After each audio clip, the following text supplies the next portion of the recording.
So this is a really fascinating year astrologically, and really significant year. And I wanted to share my understanding of it from the research I've done on it. And I want to recommend this book because I'm going to be drawing on this book. Can you? I should do share screen. Hold on for this. Share screen isn't going to help you. You can just show it to the camera. Oh, okay. All right. Share screen only shares your Okay. screen. All right. Can you see it? Yeah. Cosmos and... Yeah, the book is Cosmos and Psyche, and the author is Richard Tarnas, T-A-R-N-A-S. You don't have to be an astrologer to understand this book. He explains in pretty simple language the basics that you need to know.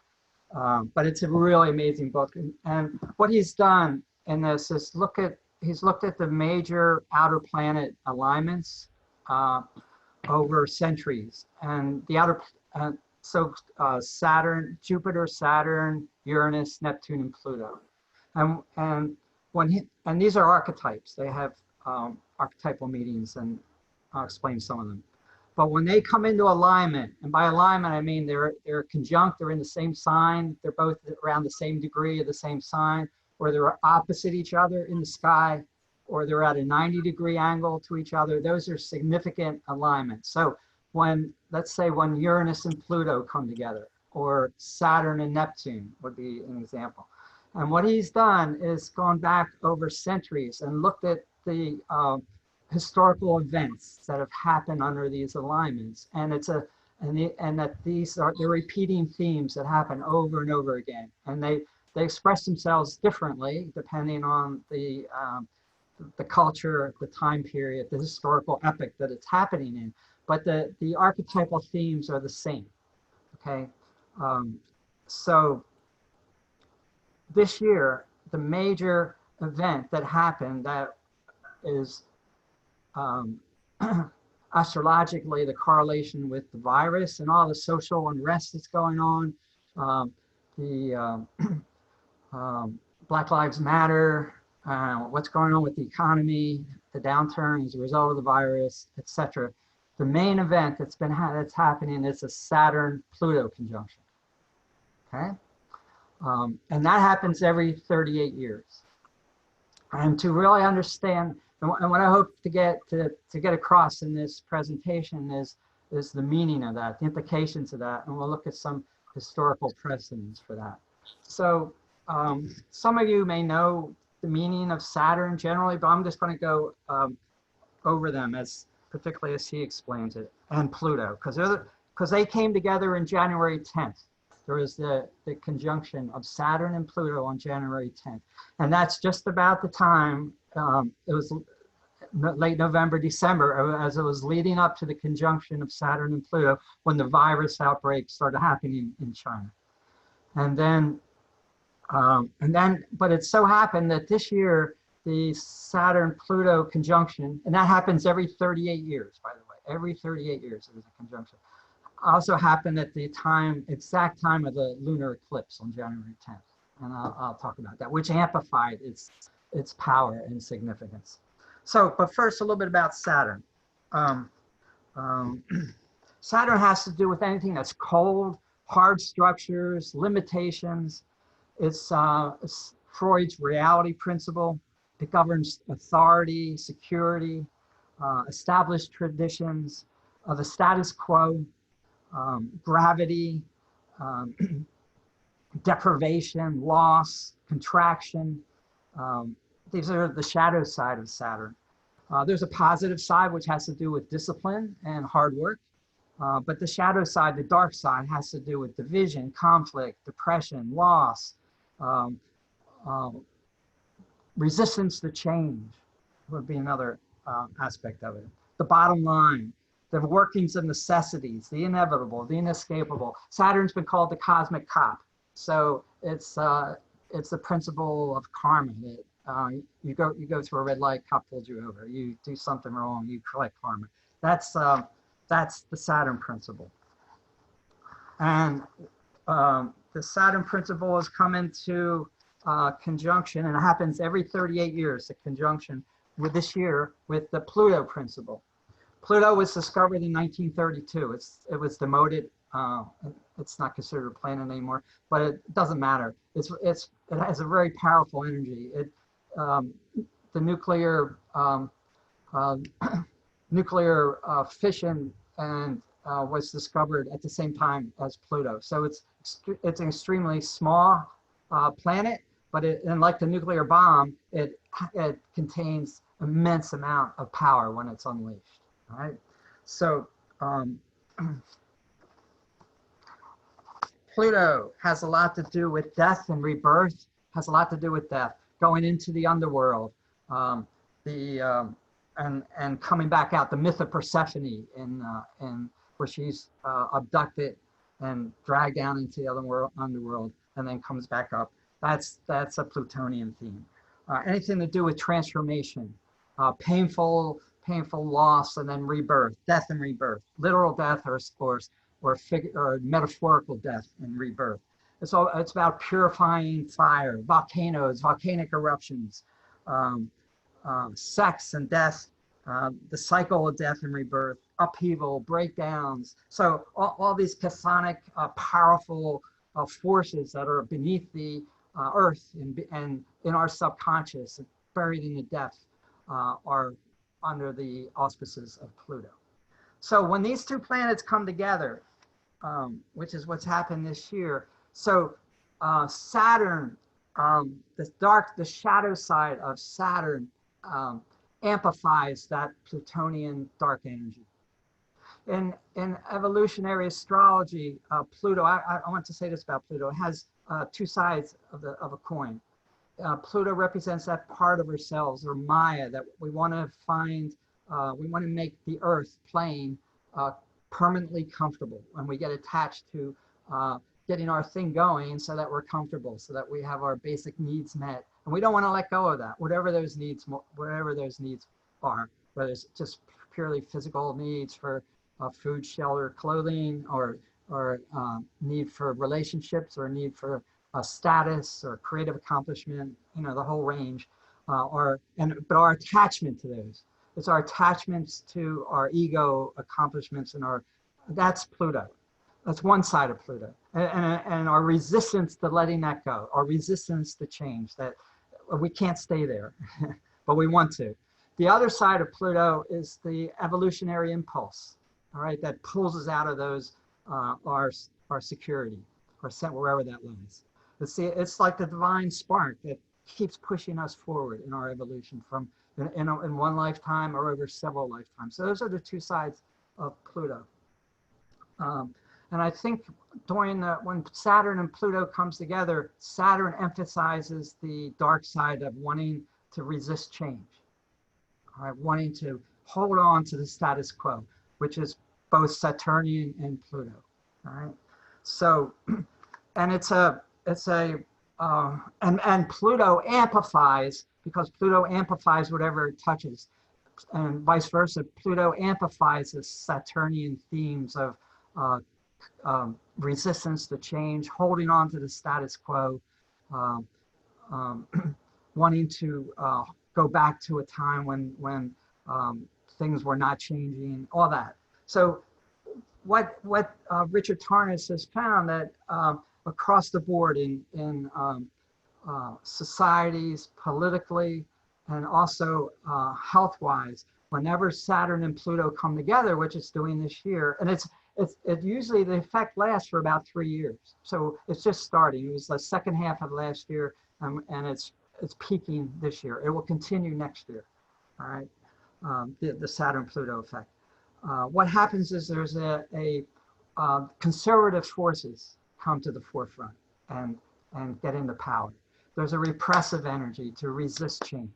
All right, and that often kicks up the opposite. Then the people who want change will fight. So you'll see what's happening out on the streets now since George Floyd's murder, and it's amazing how it's ongoing. There's been in past years, there's been similar incidents that were all over the internet and didn't spark this kind of protests around the world in the United States. It's been several months now, not to this degree. but it's happened before in the past.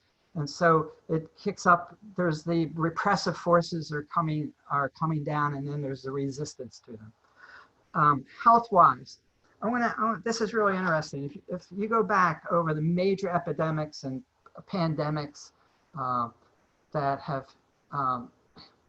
been unleashed in the world, and I'm going to list a few of them here. Every single one of them, except for one major one, every single one of them have happened during the Saturn-Pluto alignment. All right, I'm going to give you an example. And I'm going to start with the year 1350, but you can go back before then. You can go back to recorded history. And if you can if your astrology software goes back that far. All right, 1350 was the Black Death. And that coincided with a Saturn-Pluto conjunction, which we're having now. But that was in Aries. This one is in Capricorn this year. Okay? 1492 was when Columbus brought smallpox and all the Western diseases that the Native Americans didn't have any immunity to, and began, within 50 years, 9 years, 90% of the Native American population had been wiped out from mostly smallpox. Okay? And that happened, so when Columbus arrived, that happened with Saturn was squaring Pluto. Okay? In 1665, the Great Plague of London happened when Saturn was opposing Pluto. 1817, there was the first cholera epidemic. There were 7 of them, but the first one happened when Saturn was conjuncting Pluto in Pisces, as Saturn's conjuncting Pluto now. 1890, the Russian flu, almost 500,000 people died, Saturn squaring Pluto. The one exception was the Spanish flu, it's called 1918, but during that time, Saturn was in stressful aspect to Neptune. So plagues often happen, or epidemics, when it's Saturn Pluto or Saturn Neptune. All right. So the 1918, which was, I don't know, 40 to 60 million people died from that. It was towards the end of World War I when it hit, and so that was Saturn Neptune. The World War I started with Saturn Pluto. Same with World War II, 1939, started with Saturn. So it often brings about wars and violence, the Saturn Pluto. The Asian flu, 1957, there was 1.1 million deaths, Saturn square Pluto. 1981, AIDS. The last time Saturn and Pluto were conjunct before this year was 1981-82. That was the AIDS epidemic. Okay. 2003, SARS, Saturn opposing Pluto. And then in 2009, Saturn square Pluto. This was the most recent Saturn-Pluto alignment between the current one. The World Health Organization declared that there were 208 countries that had the swine flu, H1N1, and it was considered a global pandemic. That was in 2009. There was a lot fewer deaths from that, 12,000 deaths. Right. But people were wearing face masks back then. If you remember, in 2009, for a period of about a year, everybody was wearing face masks. That's interesting. So, does that make sense that pandemics tend to happen when there's a Saturn-Pluto alignment?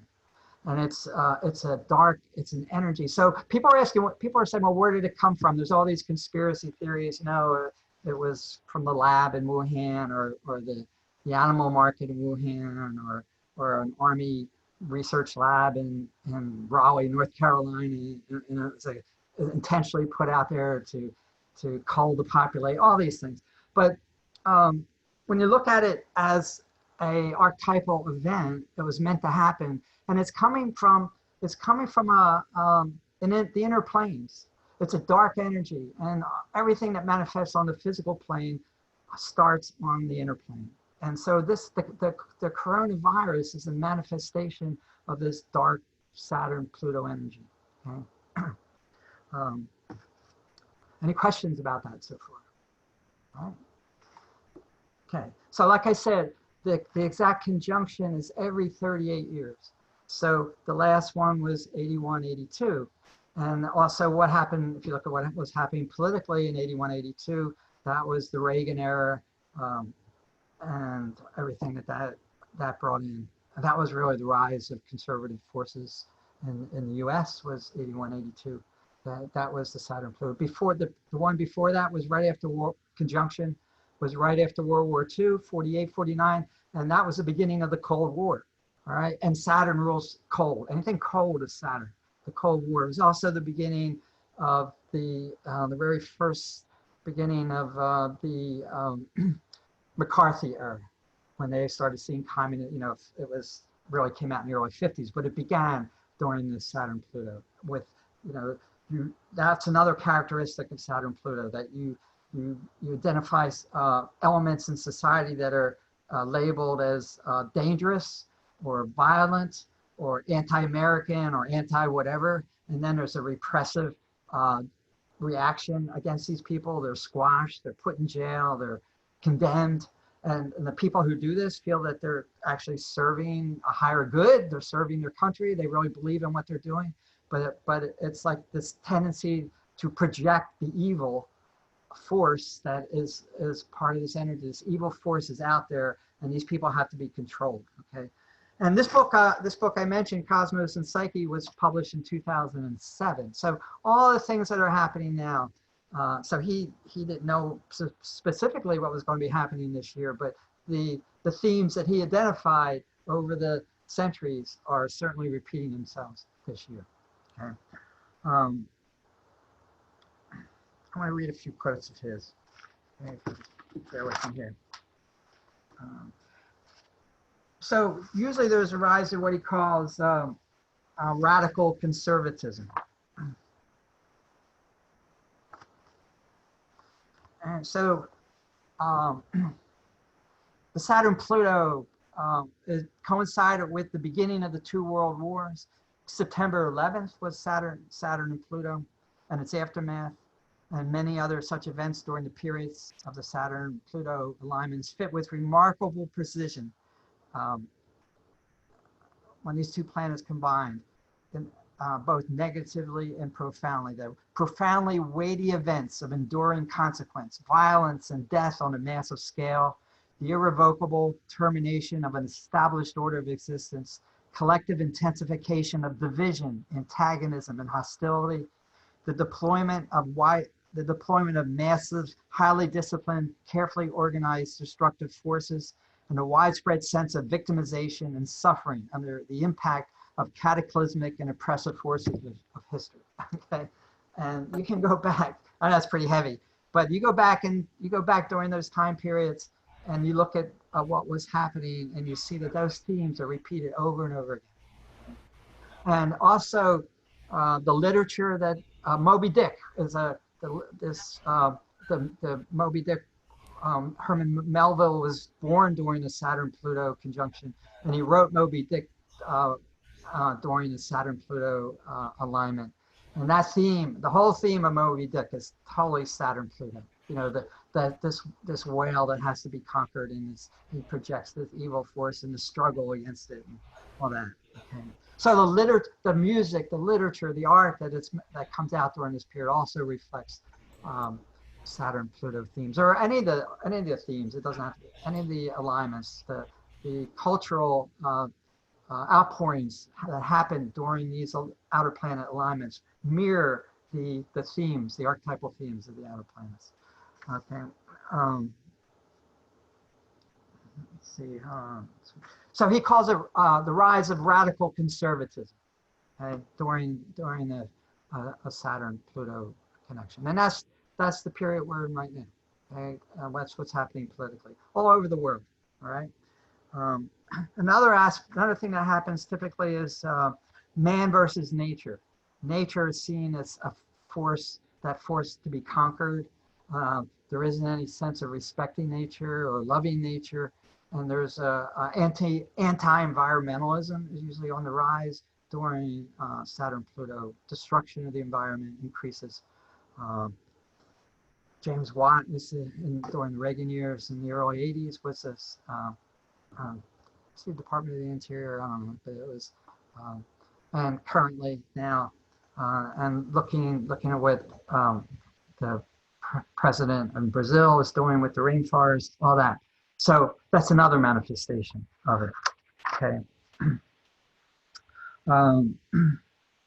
there's usually a rise in patriotism, jingoism, um, making America great again, making my country great during the Saturn Pluto, because it wants to, this us versus them, my country versus them. There's usually a denunciation of the other, and it often includes immigrants or people who are of a different culture are usually excluded or repressed or oppressed during Saturn Pluto alignments. And there's often an increase in very conventional morality, fundamentalism of all kinds. And the people who are not living that lifestyle are condemned or judged or sent to jail, the witch hunts, etc. The Inquisition, Spanish Inquisition, the first death happened during that the Spanish Inquisition performed and went on for centuries, but it started during the Saturn Pluto. That the heretics had to be killed and tortured. Oftentimes you see scandals coming to the surface.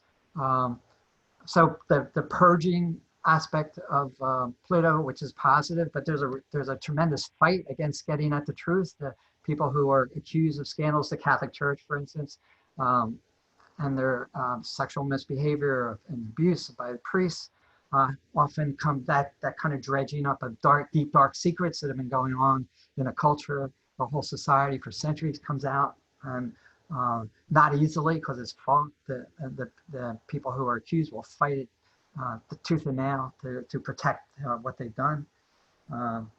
So that's the period we're in right now. And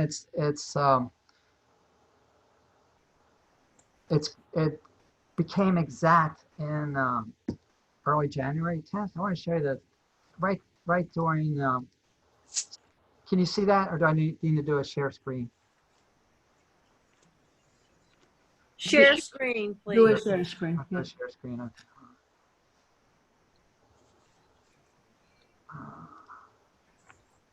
Okay, here we go. Can you see that now? Here's an astrology chart. Can you see that? Yeah.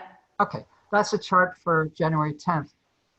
When the Saturn, this is Saturn right here, that H, and this is Pluto. And it happened at 22 degrees of Capricorn, both at 22 degrees. All right. It's called a conjunction. This is the conjunction that happens once every 38 years. All right. And So conjunction is when they are in the same house or in the same sign, same degree, within 3 degrees of each other. Okay.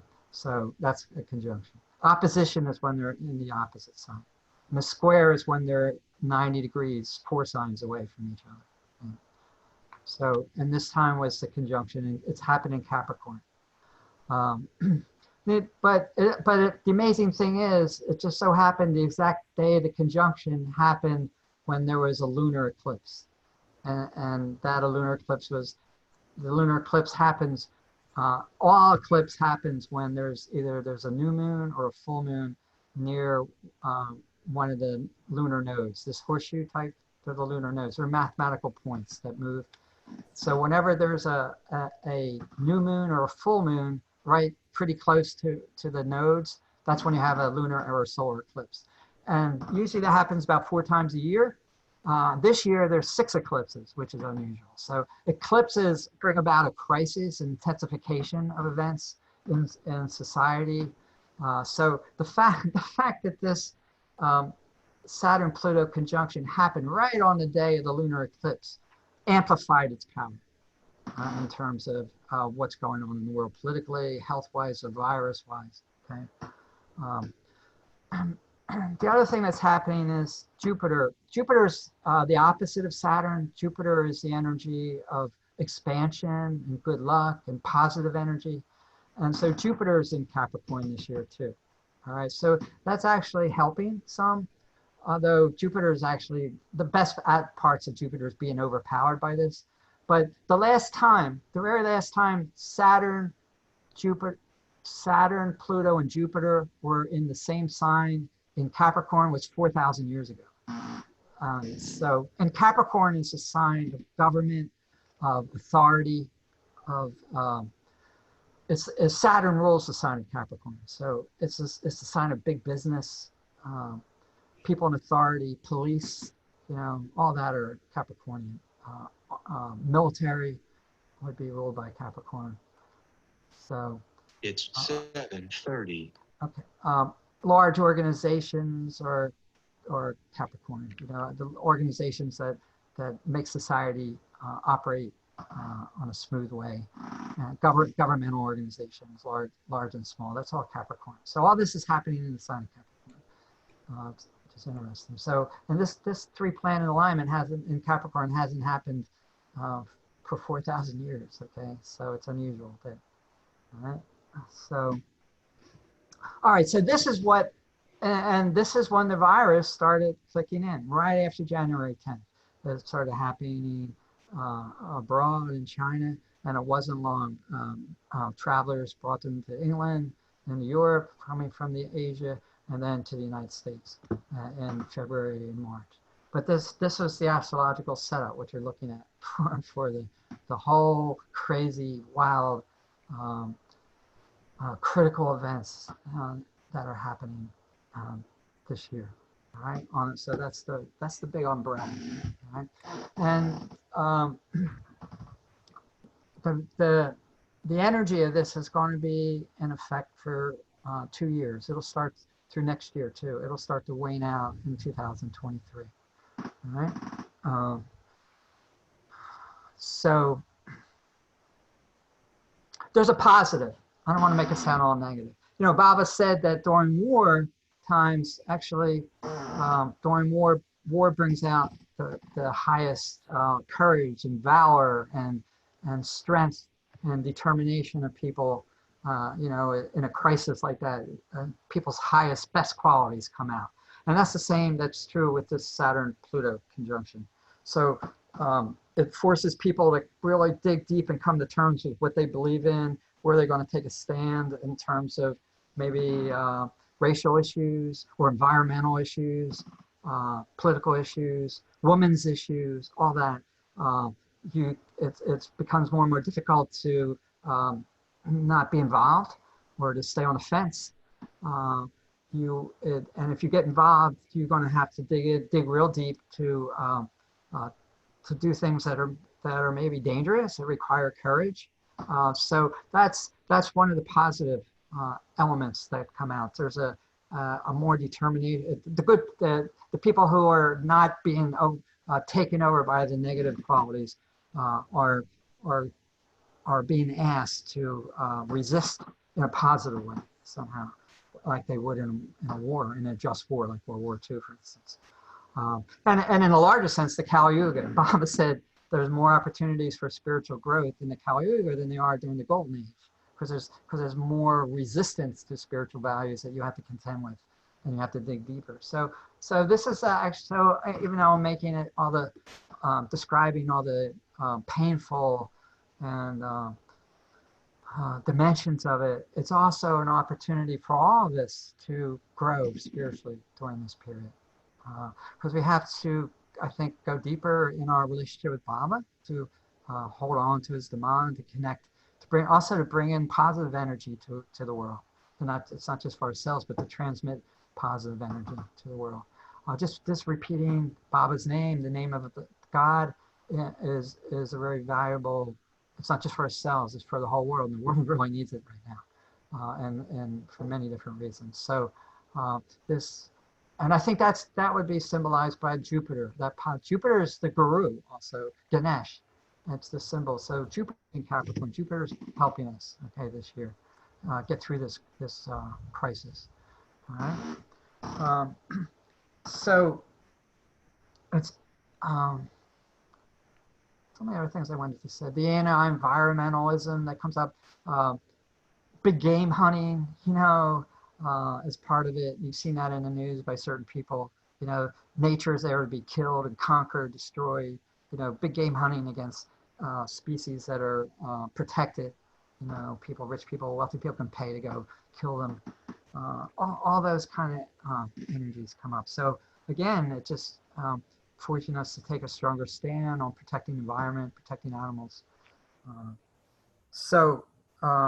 it's interesting. Let me close this out. It's really interesting to look at exactly what was happening astrologically when the virus really hit here. And in April, March and April, had a lot. Venus was in Gemini. Venus went into the sign of Gemini in early April 4th. And it's still there because it went retrograde. And that's really interesting because everything that has, that's the news, the virus first attacks the respiratory system, the lungs, right? And that's ruled by the sign of Gemini. So when I saw that, what this virus was about, I knew it had to do with Gemini. So Venus in Gemini and the timing of it has a lot to do with the prevalence and of the virus right now. So Venus went into Gemini as it was exploding across the world, across this country, and on May 13th, Venus went retrograde at 21 degrees of Gemini. Venus, Mars, Mercury, and all the outer planets go retrograde periodically. Venus goes retrograde about every 20 months. Mars goes retrograde every 2 years. What that means is they don't really go backwards in the sky, but they appear to from the point of view of the Earth because of the speeds of our orbit vary. You know, if you're in a car and one slows down or speeds up, it appears that car's going backwards when it's still going forward. But if you speed up, it'll look like it's going backwards, and that's what it means. So, but when a planet goes retrograde, it means that it's not done with teaching lessons that it had just gone over. Okay, so and this Venus rules love and money, but I think it had a lot to do with the spread of the virus in this case. So Venus went retrograde on May 13th, and that's interesting because so many of the states were saying, let's open up. You know, it looked like there was a slowdown, a plateau had been hit, and things were going down. But if they know anything about astrology, and I could see it, and I do a monthly report, and I said, it's not, no way, Venus is going retrograde. It's going to go right back over the territory it was covering in early April when it first hit. And it's exactly what happened. This June and July, Venus is going right back over where it was. Yes. Question. I didn't hear it, where it was. I'm sorry, that was my son Oh, sorry. Okay. saying, are you Zooming? I'm like, so what else is new? All right. So, yeah, right. So, I asked you if there's going to be a vaccine. pardon? Is there going to be a vaccine or treatment? I'll give you my thoughts on that. Okay. Yeah. That's a good question. But this repeat, we're still in the first wave, but this amplification since in the last month or two corresponds with Venus. Venus had gone retrograde. Venus went direct on June 25th. Okay. And so it was back at 6 degrees of Gemini, where it was in early April. So this whole month of July, it's going back over the territory that it was in April and May. And you see it's just moved from the northern part of the states to the southern part of the states and other parts of the world. Okay. So I think one possible encouraging thing, I'm not sure, but we'll see. But before I get there, Venus Gemini rules anything to do with breathing. So the virus is initially attacking the lungs, the respiratory system, and the whole thing with George Floyd and his statement, which has become a slogan worldwide, "I can't breathe," that's interesting. That happened during Venus and Gemini. Everything to do with breathing. Masks are limiting restricting our ability to breathe as freely as we ordinarily will. All that's Gemini. All that's to do with Venus and Gemini. Okay. On August 8th, finally, Venus leaves Gemini, goes into Cancer. Okay. So that, I'm not sure, but I'm thinking that could be when the current high prevalence rate of infection and death starts to drop off, when Venus leaves Gemini. I'm hoping that's what it means. Okay, it's been in Gemini since early April. So and August 8th it goes into Cancer. So I'm hoping at that point it will start to decrease. But then we got the fall. But let me answer Tina's question. There at the end of the year, there is a Jupiter and Saturn come together conjunct in early Aquarius. And that happens every 20 years, and that's actually a positive. And it's in the sign of Aquarius, which is often about new inventions and new technologies. So I see that as a positive dimension, a positive. It's going to bring about some changes across the board, but I think coming up with a virus, with a vaccine, could be happening by the end of the year. Actually, it's late December it starts happening. So I would see the Jupiter Saturn conjunction as being a symbol for that. Okay, some breakthrough technologically. Okay, so what's coming up?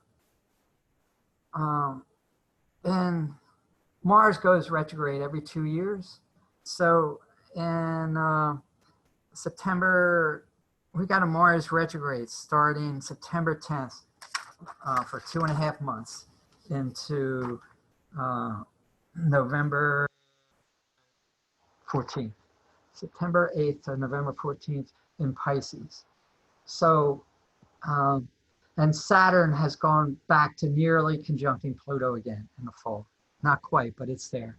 So people are talking about a second wave in the fall, and I think that's a very good possibility with that, because it's with the Mars retrograde and Saturn and Pluto coming up really close again. So I think it's going to be a difficult fall. I really do. So yeah, Tina, yeah. I can't hear you. It's your microphone. Do you see Trump being reelected? Well, I can talk about that. Do you want me to? Yeah. Yeah, okay. So I'm dreading the election for astrological reasons because he's having really difficult transits. I'm trying to stay politically neutral here. I'll just describe it, okay? But he's having really difficult transits, which would indicate a loss. And actually Biden's transits and progressions are better. And when I've done a search of the internet, what are astrologers saying? Almost every astrologer, Vedic astrologer, Western astrologers are predicting that Biden will win. But the fact is the election happens during the Mars retrograde, and Mercury's retrograde for the 3 weeks preceding the election. It goes direct on election day, and Mercury is in stressful aspect to Saturn on election day. I don't think that's good. I think what people are worrying about, there's going to be turmoil in this election, and the threat of challenging the results if he loses, I think is a very good possibility, and all kinds of turmoil until, especially while Mars is retrograde through November, and it could be, and then Mars is retrograde in Aries, which is battles, fights, and there could be a lot of street battles and fights, and possible he refuses to leave or could go to the Supreme Court. All those are possibilities. And so I think what happened in 2000 with all the controversy with Bush and Gore, I think it could be worse with this one because it's happening during the Saturn-Pluto. And the fact is that the Saturn-Pluto conjunction is almost exact again around the time of the election.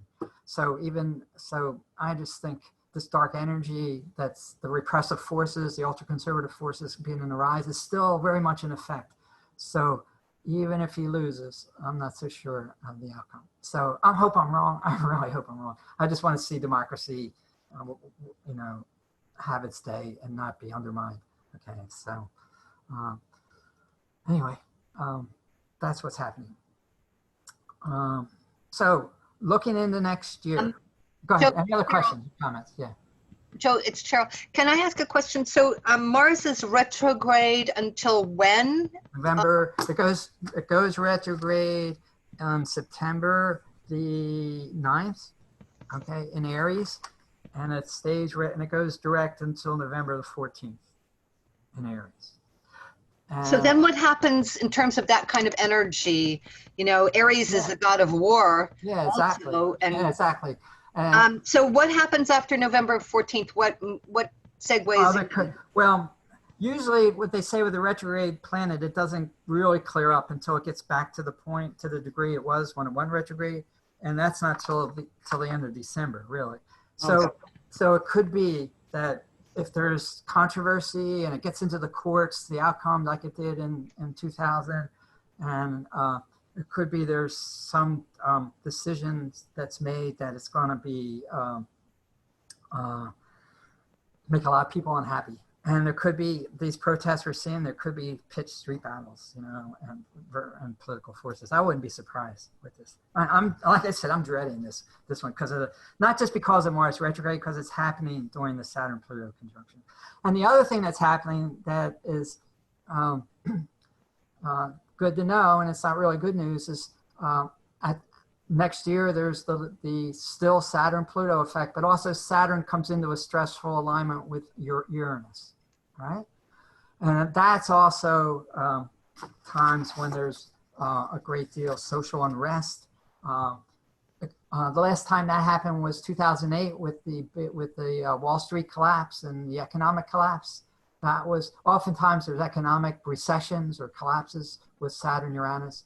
But also those two energies are very opposite each other. Uranus is about freedom and independence and change, and Uranus and Saturn's just the opposite. When they come into stressful aspect to each other, it's like you know, pitched battles between the forces of change and the forces of who don't want change, the conservative fundamentalist elements.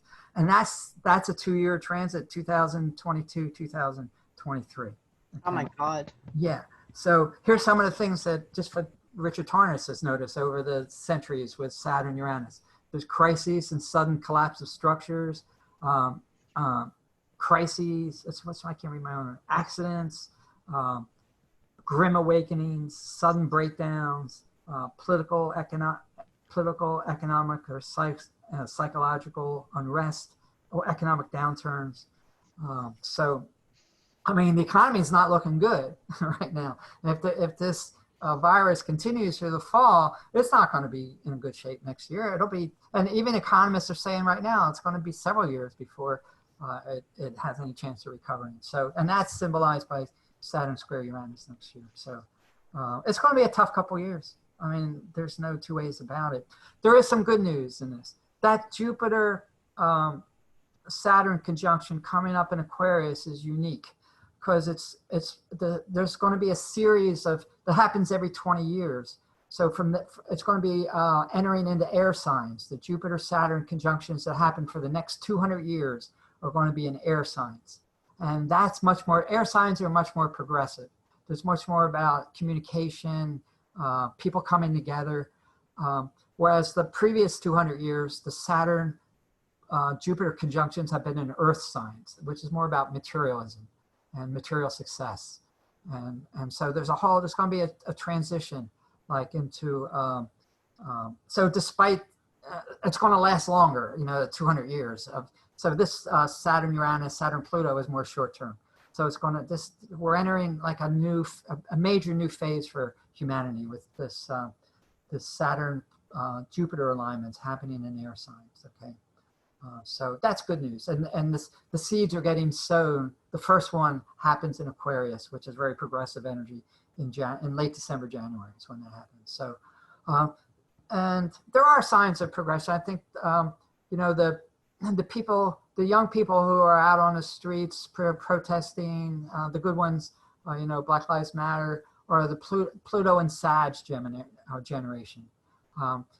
Generational differences are indicated by Pluto, because Pluto changes signs every 20 years, and that's when you get the generation difference. So Pluto was in Sag in late 90s, okay, and it was a 20-year period there. So they're coming of age now. So these people, so that's encouraging. I think they're more interested in social justice. Sagittarius. Pluto and Sag is much more interested in social justice, global unity. You know, Sagittarians are very much, the best side of Sag is international, much more progressive. So these people are the ones that are coming of age. They're just hitting their 20s, and they're the ones out on, you know, why now? Why are they, you know, there's been videotapings of police brutality and murders over the last 10, 15 years, and they've gone viral on the internet, and it didn't create this result. It didn't create this incredible outpouring that we've seen And I think part of it is because the Pluto and Sag generation is coming of age. That's part of the reason. Okay. So that's encouraging. So there is some encouraging news. But I just think, we got to dig deeper spiritually. We really do. Because, and that's good. That's a positive.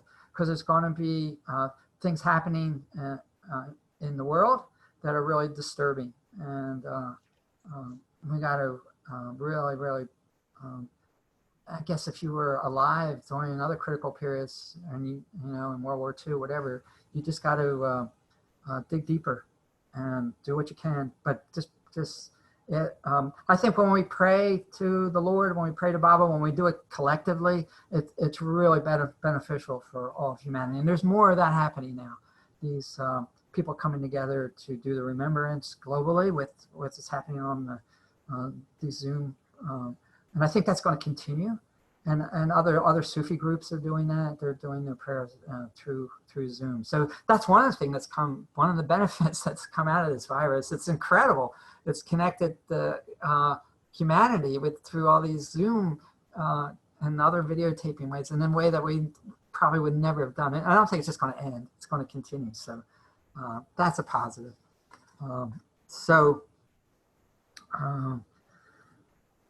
And then let me think, there's some things I can look at down the road.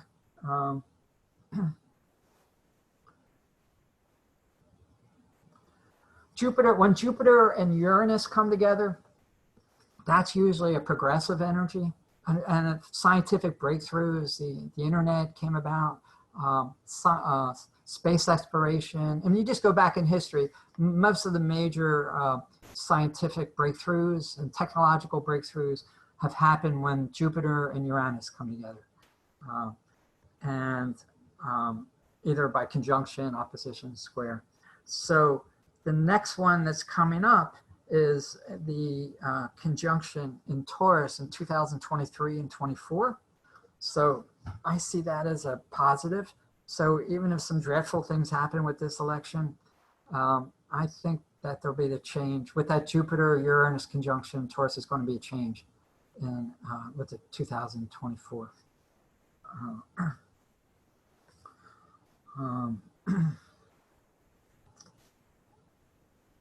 The other thing that's come out, looking further down the road, I always wonder, when's Baba really going to break his silence?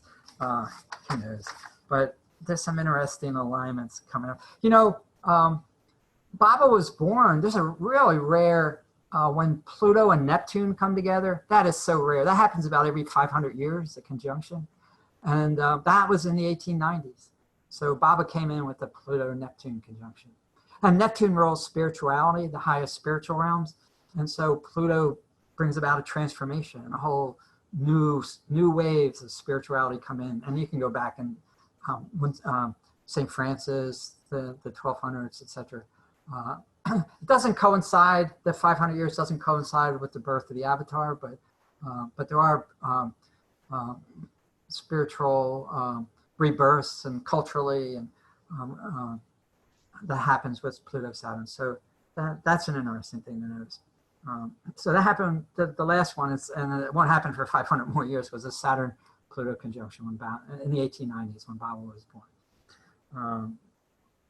All right, the other outer planet alignment that brings about a lot of really progressive social change, and the last major one was in the 60s. You remember, that we all kind of are nostalgic for the 60s energy.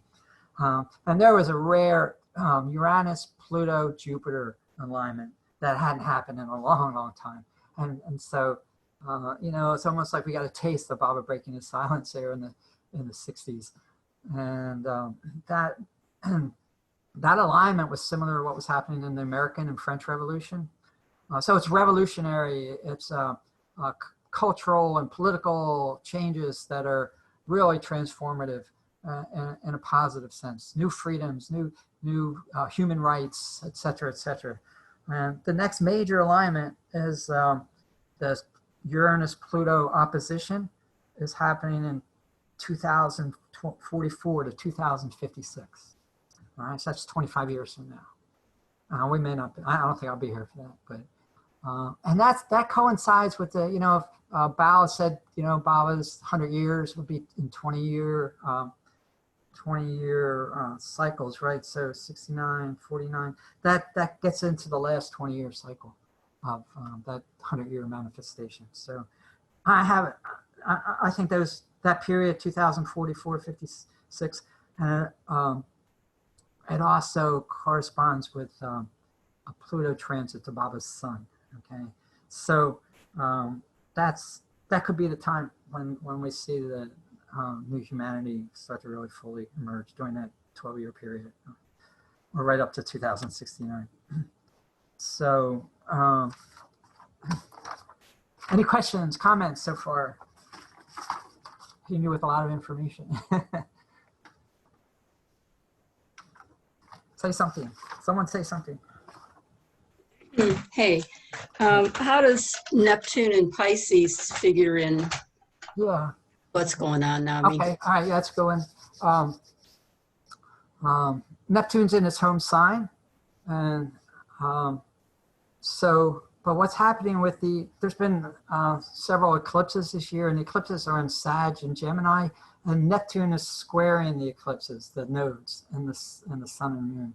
And so Neptune rules the lower side, the shadow side of Neptune rules deception. It also has to do with mysterious viral infections.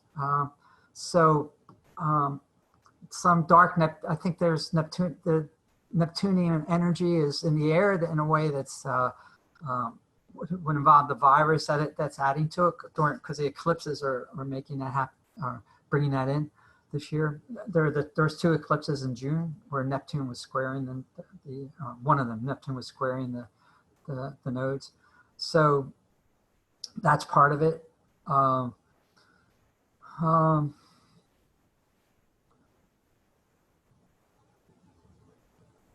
I think all this thing around fake news and what's fake, what's real, what's not real, not even knowing what you can trust anymore. That's all Neptunian, right? That's that dark side of Neptunian energy that's come in. So, but Neptune in Pisces it's in its home sign. It's happy there, and so I think there's been a deepening of spirituality. There's been people. I think people, you see that, you just get that feel that people are going deeper spiritually, and I think that's coming from that Neptune and Pisces. Okay. When Saturn makes a strong aspect to Neptune, that's one of the other Pluto, Saturn, Uranus. That's when there's usually a difficult crisis, and it has a different flavor. Saturn, Neptune gets people. Will get discouraged. They feel there's loss and deprivation, some crisis to do with water, like Hurricane Katrina happened during the Saturn Neptune 2006. I forget exactly what the alignment was, but there's a sense of feeling discouraged. People lose faith. Saturn contracts whatever it hits, and Neptune is our faith, our spirituality. So whenever people have in their personal life, they have a Saturn-Neptune transit, it's like that connecting tube to the divine gets constricted. They feel cut off, they feel discouraged, I feel God doesn't care about me, or I can't connect to my spirit as easily. It's a challenge, But when it happens for the whole world, when there's a Saturn-Neptune alignment, the whole world, big segments of the world will be feeling that, because there's this either politically or culturally, or people look at what's happening to the environment and they just feel this sense of bitterness and loss. Okay, so yeah, that was going on. There was a Saturn-Neptune square in 2016 with the last election. Okay, half the people felt really discouraged with the results of that election.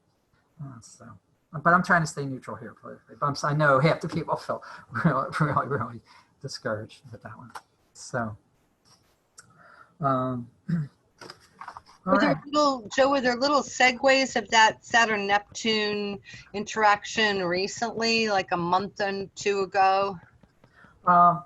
It's still, let me see, hold on. I wrote it down.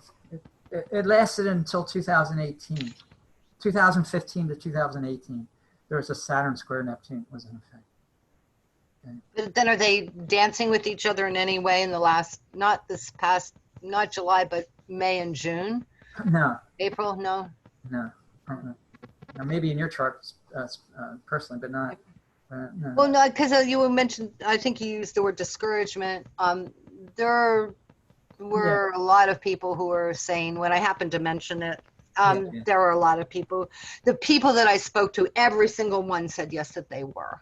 Yeah. Okay. Too. Yeah, and that's the lingering effect. I mean, it just causes. So the Saturn Neptune square was in effect for 3 years. Okay, but it doesn't just end the day. The effect doesn't just end. There's a lingering effect. Okay. In other words, the consequences of what happened during those years. There's a lingering effect from that. Okay? Mm. All right. There's another one coming up. Saturn conjunct Neptune in Aries, and it's the conjunction this time in 2025. Okay. So, yeah.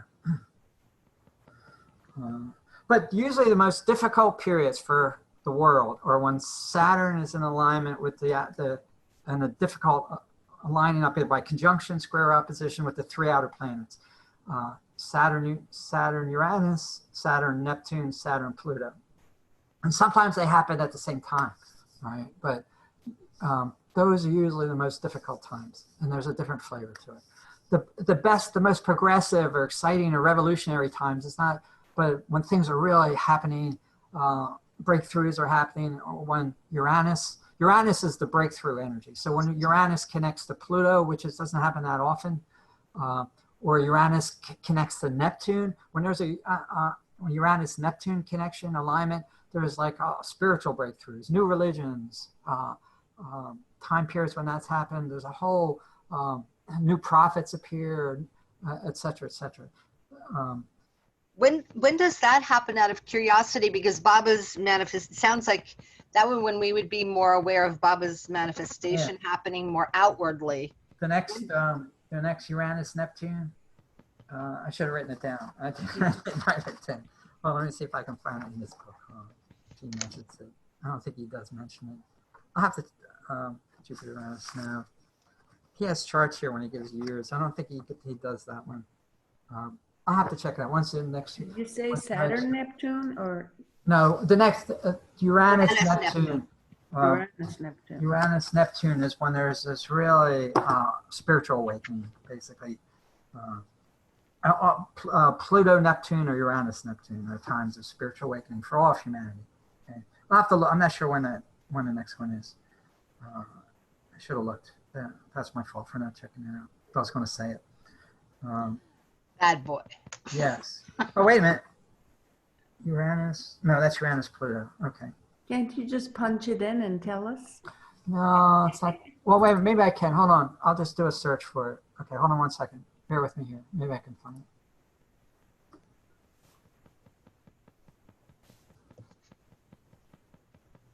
I'll just do a Google search and say next. Uranus, Neptune,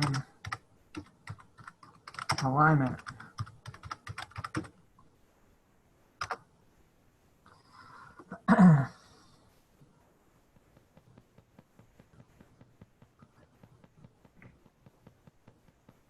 Oh, okay.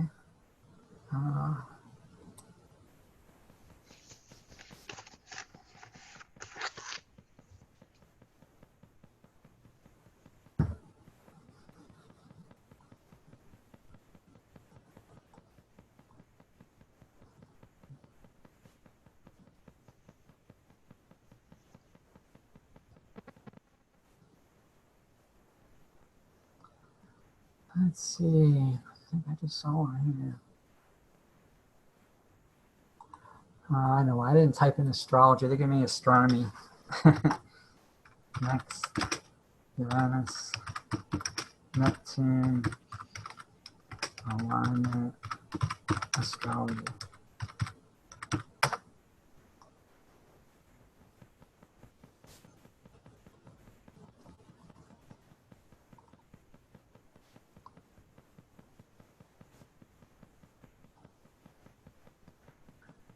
Okay.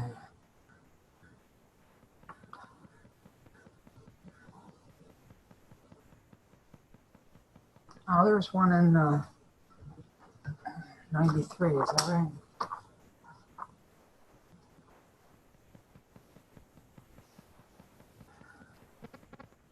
Yeah, there was the Uranus-Neptune conjunction in 1993. All right. Yeah.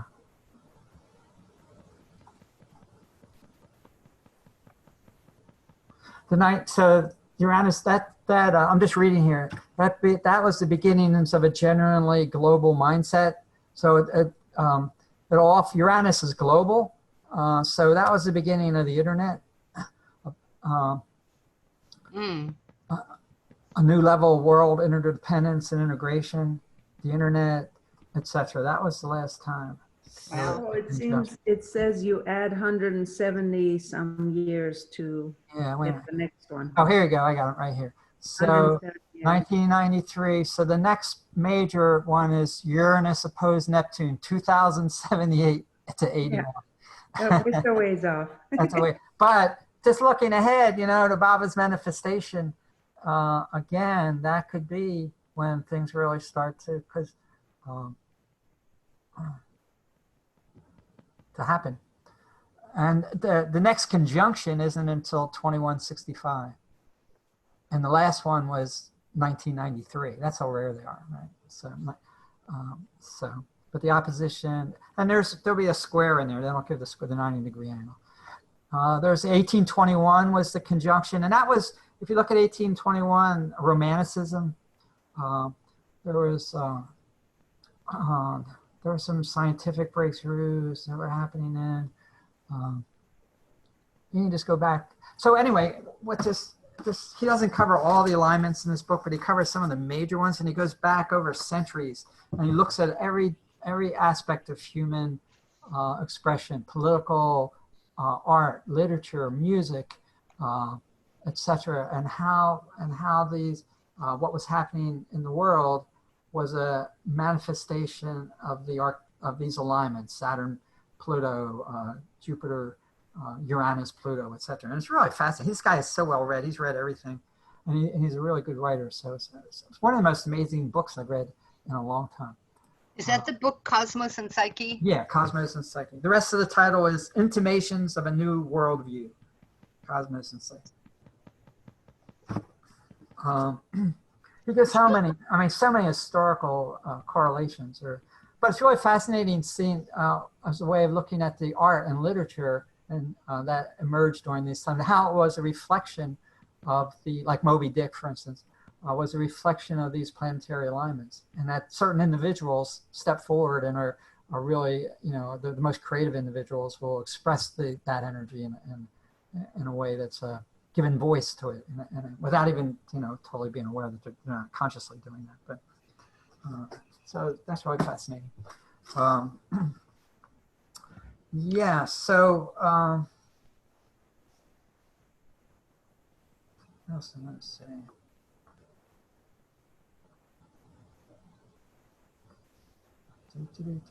So from what you're saying, Joe, it seems like 2021 is going to be kind of even. Nothing major happening.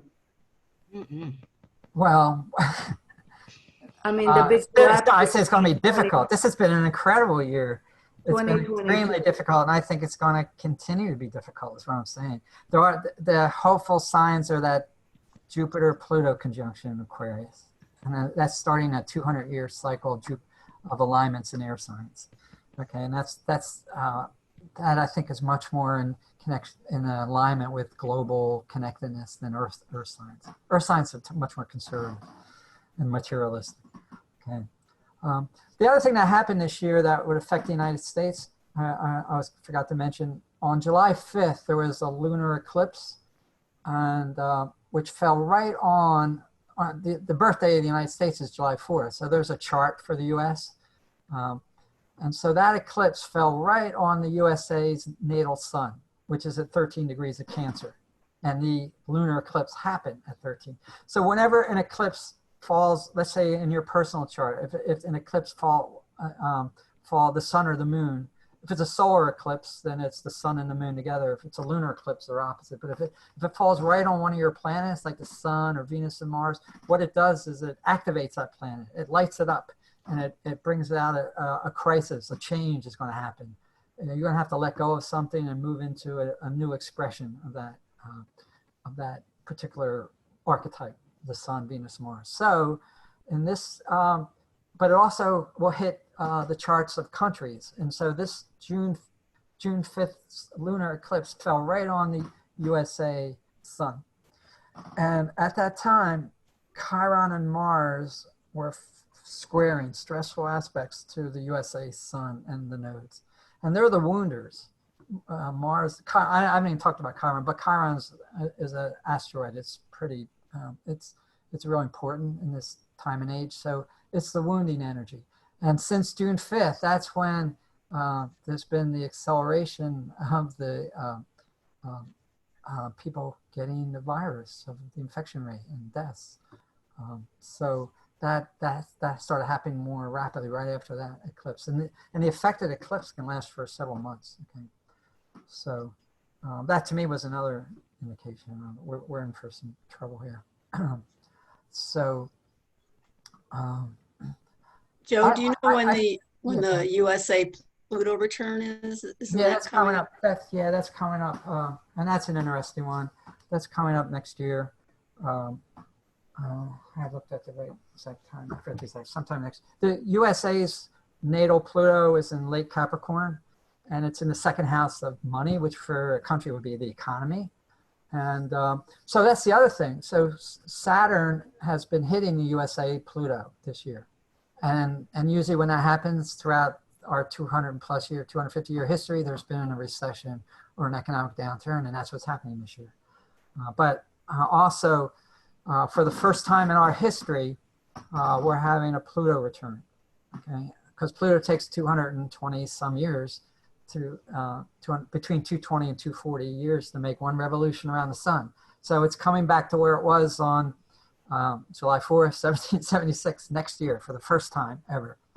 And so it's individuals don't ever experience a Pluto return. You don't live that long, but countries do. So that could be, a big economic crisis because it's our second house of the economy. It could be a constitutional crisis that happens. A major transition period. I think it's going to be a constitutional crisis and economic crisis. And that, When? it's exact next year, or 23, 24. Hold on. I'll tell you. Hold on. Just give me a second. Let me pop up the chart. I'll tell you. People are talking about we need a new constitutional convention. People have different agendas for that, but that's been in the air.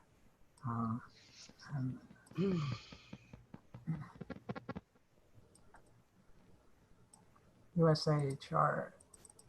Okay, our USA's Pluto is at 27 degrees of Capricorn. So Pluto gets there. It's getting close. Pluto gets to 27 Capricorn.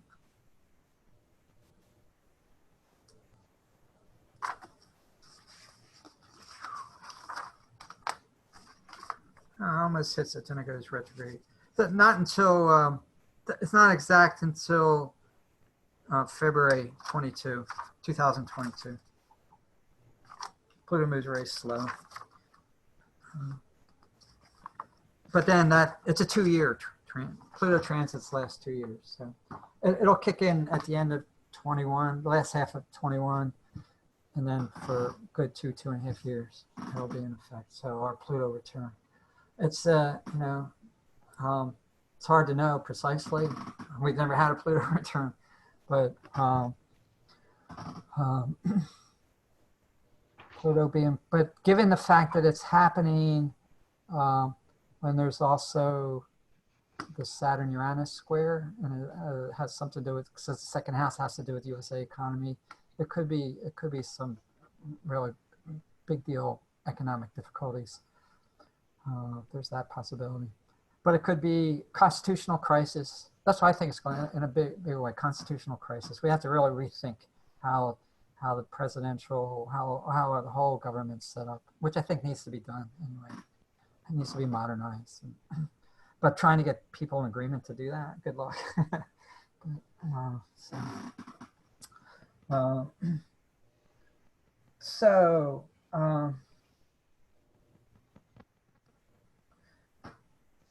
The next, Yeah, what is meant by squaring? When yeah, one it's a 90-degree aspect. So if you actually went, even in electrical currents, when two currents are at a 90-degree angle to each other, it's an interference pattern. Crazy, okay? So they block each other. So there are signs that are 90 degrees. So Aries is the first sign. So Cancer is 4 signs away. So 0 degrees Aries and 0 degrees Cancer form a square, okay? Or 15 degrees Aries and 15 degrees Cancer form a square, 9 degrees. So if you have a planet, 90-degree angle you're talking about? a what? A 90-degree angle? A 90-degree angle. Yeah, astrology is all about the relationship between planets. Is all about angles. How many? It's a circle. So how many degrees are separating them? Some are more important than others. So the 90-degree one is very significant, and the 180-degree one, they bring about a crisis. The conjunction is powerful, and the smooth ones, the one like the 60-degree brings opportunity. The 120-degree is a positive flowing one. So, so you could say you could take any 2 signs. So 0-degree Taurus, the square to that would be 0 degrees Leo. You just kind of move them 90 degrees, okay? 0 degrees Gemini and 0 degrees Virgo are square, okay? See that? 0 Sag and 0 Pisces. I do it so often, I just have it all memorized. So, but for planets to be in square, they usually, there's a orb, like usually 3 or 4 degrees. So let's say if you have a planet at 15 degrees Aries and one at 17 degrees of Cancer, that would be a square. But if it's if one's at 15 Aries and one's at 25 Aries, there's 10 degrees separating them. The effect is wearing off. Okay, it's not very strong. Okay. Is the 180 a reinforcing one? The 180, well, all the angles corresponds to the cycle of the moon. Okay, so the conjunction corresponds to the new moon, so it's a new beginning. All right. The opposition, the 180, corresponds to the full moon. It's when things culminate. Okay, it's a culmination, and it's often when the expression has reached its maximum output. Okay, like at the full moon, and it can bring polarities. Oftentimes, oppositions can be because you're fully expressing what you believe. For instance, that can generate opposition. So oftentimes there's conflict involved, which isn't necessarily bad, but there's often the opposition is also a signal that sign that there's conflict coming either inside or outside that needs to be worked with during your lifetime. You need to integrate those opposing forces, okay, which is symbolized by the opposition. The square is more of an internal. In other words, the square would correspond to the quarter moon. Okay. And there's a waning, there's a waxing square when it's coming in the waxing cycle of the moon, and there's a waning square when it's dissipated, the energy is dissipating. So a waxing square means that you need to make it's like a mid-course correction. We send when we send spaceships to the moon, they had to do mid-course corrections to keep it on target. So that would correspond to the square. Okay, in other words, okay, I've done this much.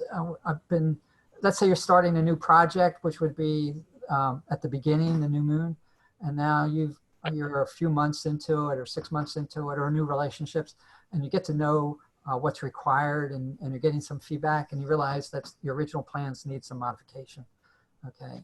Or you're getting, or there's some conflicts that come out with a new relationship you got to adapt to, or get to know each other better that you didn't know before. That would be the what the square would signify. Requires an adaptation to the feedback you're getting as you start to implement this project, whatever it is. So if you see a person in their chart, they have a square, usually earlier in life, it's more challenging. Venus square Mars or Saturn square Mars, it's more challenging, and more experience they get, the older they get, the more they can get a handle on it, because they've learned from life experiences where it's like, okay, you got to make, it's karma. It's like, okay, I didn't quite master this and past, I've got to make some adjustments. You know, I still got some bad habits around how I express these energies of these two planets, for instance. Okay. The thing about when you see a natal chart, people, because it's human consciousness is being working with these energies, over the course of a lifetime, you can master them. So what early on in life, in your teenage years, your 20s, what are problems later in life, 30s, 40s, 50s, you can master them if you're an aware person and willing to work with that. But things that happen on a like I was describing, the Saturn Pluto, that effect that's in effect now for the whole world, that doesn't evolve. That's more mechanistic.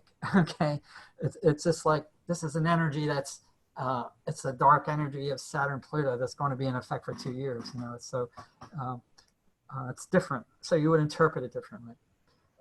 So if I saw Saturn Pluto square in someone's natal chart, then I'll know that they're working with that energy through the course of their life. You know, so it's not a negative. Okay? So, but yeah, but I don't mean to say any of this is a negative, because, like I say, the most challenging alignments, Saturn, Pluto, Saturn, Uranus, Saturn, Neptune, often bring the greatest opportunities for personal growth and also cultural growth, because people come forward that are the champions of whatever. You know, if you look at the history of suffragette movement, what's happened, you know, the alignments that were happening to them, you know, they're going to, or the civil rights movement, you know, it's going to be, it brings out real heroes and heroines and increases our own awareness of our society's shadow side. It's coming out, you know. A lot of people will deny it, but then, you know, some of the dark, when I say dark forces, like the Ku Klux Klan started during the Saturn-Pluto conjunction. You know, so yeah, so it's also the darkest forces, you know, the forces of racism and all its ugly manifestations. Interesting, World War I, World War II started, both of them with Saturn-Pluto alignments. So I don't think that means we have, it's not every time we have a war, but often. But it's amazing how almost every pandemic is Saturn-Pluto. And these people that are, the people that are saying, oh, the conjunction is usually the most intense. When you see someone who doesn't know, oh, it's going to go away in a couple of months. Baloney, you know, if it's not going to go away in a couple of months, you know, it's going to be around for the whole time of the when that alignment energy is in effect, which is usually 2 years, you know. Joe, excuse Yes, me, what about the fact that Pluto's in Capricorn until 2024? Yeah. Is that But still yeah, hanging on that long? Well, no, it won't. It won't. It'll be, I think through next year with the Saturn. It'll be around with the Saturn-Pluto. Okay. Yeah. Yeah. So, I'm sorry. No, and Saturn's been in Capricorn for when did it go in? The early part of this century. Yeah. And then the positive thing of Saturn in Capricorn, it brings about a purging of what that sign represents. And so all institutional scandals, particularly like the Catholic Church, got really nailed when Pluto went into Capricorn. And the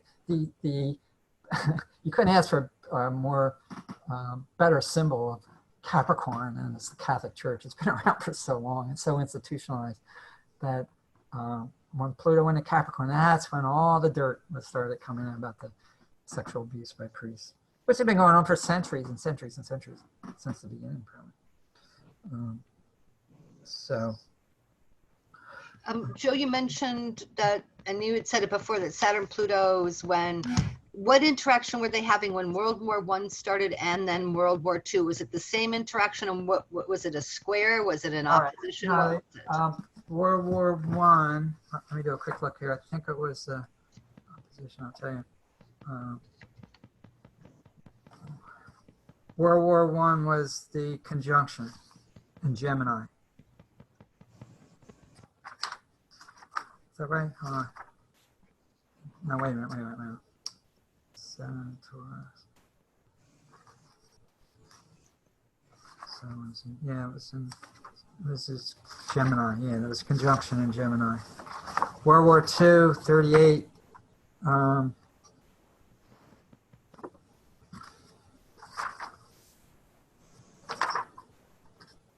Square.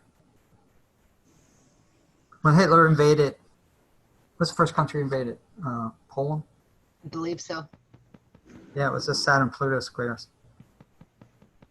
September 39. Yeah. Oops.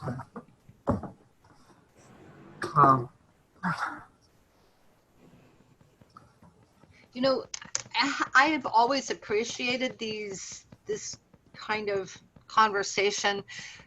I'm just still, can you describe in some way why it is that these planets have such a dramatic effect on people and events on the Earth? Yeah, good question. Actually, it got me thinking, man, if this Saturn-Pluto happens so regularly every 38 years, and then the opposition every 19 years, and it creates so much distress and suffering, it's part of the divine plan. So it seems like there's this progressive energies that happen where revolution and change, and then the brakes has to be put on, and the brake often put on quite violently with a lot of repression and create a lot of suffering. And it's like, so I don't want to look at it in a negative way, because it's part of this is the way Baba set it up, that this is going to happen periodically, where these repressive forces get control and put a stomp on and start getting into the, certain, seeing evil out there in the world that needs to be embodied by certain groups of people that have to be repressed and suppressed, and etc.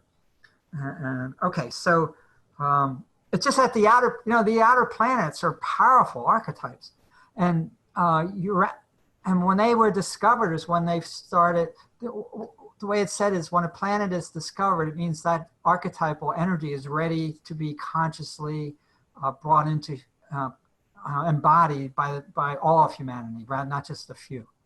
Okay, so Uranus wasn't discovered until the 1780s. Okay, it doesn't mean Uranian energy wasn't there since the beginning of the solar system, but or the beginning of humanity. But we can more consciously use Uranian energy since then, and that coincided with the American Revolution, independence, equal rights. Wasn't, or the idea of equal rights, liberty. Give me liberty. Give me death, freedom, independence. That's all. Those are all Uranian qualities. The French Revolution, and also technological discoveries are very Uranian. So I think it was 1780 or something. Herschel discovered Uranus. And then Neptune in the 1830s. And that coincided with there was a tremendous spiritual revival in that time. The Romanticism, but there was all hypnotism, revival of Eastern religions was happening then in the 18th with the discovery of Neptune. So that became a more stronger force. And then Pluto in the 1930s with the discovery of the atomic power. But also Pluto rules depth psychology and personal transformation. And that was the beginning. I mean, Freudian psychology and analysis was only, and Jungian analysis, that was only available to the wealthy, because now everybody can go for it. Everybody goes to therapy. And so it's taken 50 years, but Pluto is depth psychology and personal transformation, personal growth The evolutionary, it's the evolutionary current. The evolutionary drive has been accelerated. And I guess Baba brought that in. But psychological growth and personal transformation on a massive scale, unlike ever. I mean, it wasn't people, people were, if you went back to 1850s, could go back there, it would be, geez. But now it's like we take it for granted. And also personal healing. Pluto has to do with healing.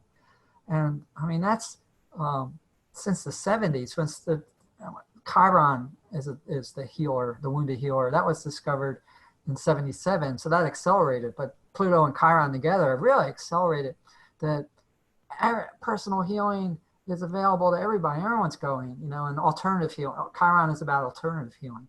So that archetype of Pluto is at worst it's the nuclear destruction, the atom bomb, but at best it's people's accelerated personal growth and spiritual growth. Wow. That has come in with this century. Amazing. Yeah. So I think it's those energies were there for a certain small number of people through the centuries or small segments of populations, and now now that all three are discovered, it's become universal. And there may be more planets out there, you know, that could be new energies that come in. So that makes me think of a question. Baba said that what would be available now with his coming has been hidden, but for only a very few. So what planets then, you know, what's available to us now? Everybody, it's available to everybody. So of all these, I mean, it's not a question you can answer right now, but it's a question that comes up for me from what you just said, just said. What's available now? Yeah, I mean, Baba said that spiritual understanding and connection, spirituality, meaning I'm going to coach it in terms of inner awareness and inner deepening and inner connection with God is available now to everyone, where it was only available to a very few in the past. Right. Yeah. The energies of spirituality are available now for everyone. Right. And so from what you just said about the personal acceleration of transformation when Pluto was discovered, so archetypally we're much more ready to embrace it we're ready to embrace it. We're ready to deal with it consciously, whereas before we weren't. And I think, well, Neptune being discovered in the 1830s set the stage for Baba's advent. I mean, what's his name? Came to the U.S. in the 1860s. Oh, right. Ramakrishna's disciple. What was his name? I can see him. I can't. I know. You know, Ramakrishna's chief disciple. He came and gave lectures. Mm-hmm. He brought the Vedanta teaching to the West. So the door to the East was really open after Neptune, because the Romantic, look at Emerson and the Romantic poets were all interested in they were reading the Bhagavad Gita. You know, that had never happened before in the West. You know, and Nietzsche, I think, was interested in Eastern philosophies. Schopenhauer was interested, and this was all this is all before Baba was born. So the door, the Neptune brought in that spiritual opening to deeper dimensions of spirituality for the West, anyway. Starting, you can see the beginning of it starting in the 1830s, and then, you know, just accelerating, you know. And then Anaya Khan came to the United States in the 1910, 1912. He brought Sufism to the United States.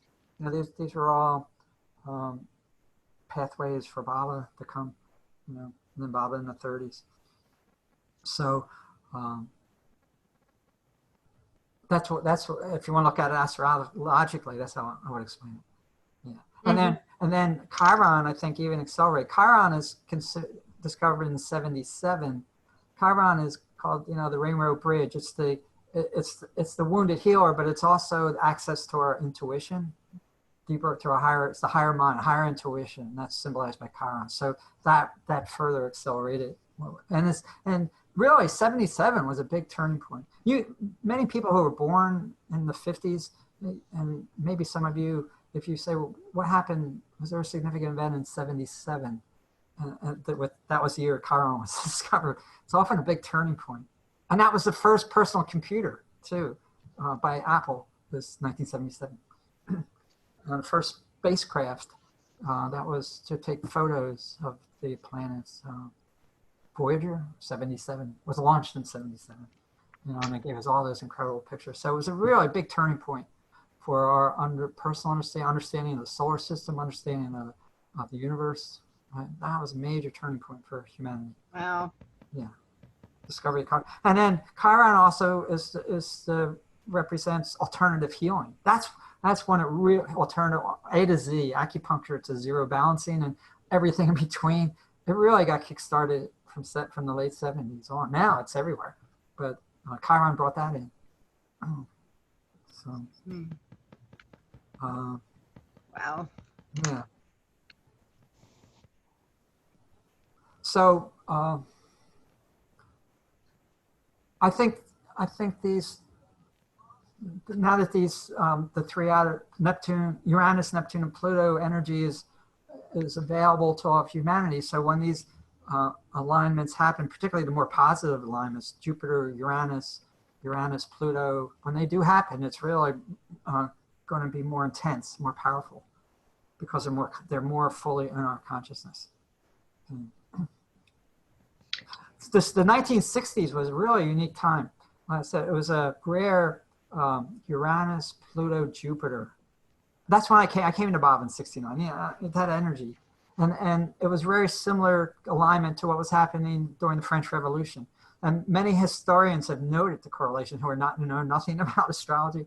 There's a very similar type of energy, that sense of liberation from the past and freedom and anything's possible, and sexual freedom and everything. And then it kind of got shut down there in the 70s and 80s. So anyway, I find, go ahead, question. Yeah. So it sounds to me, given what you said about the current situation for the next 2.5 to 3 years, that we're dealing with a lot of, I don't know whether you should say negative, dark forces, as you put it. Yeah.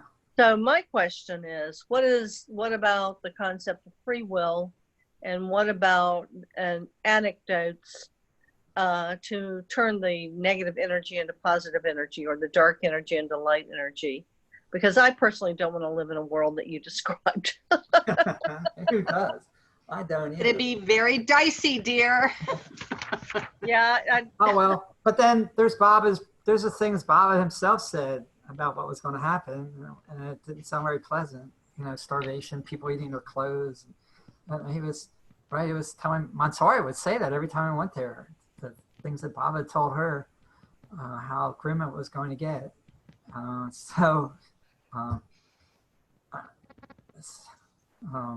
Before he really fully broke his silence. What?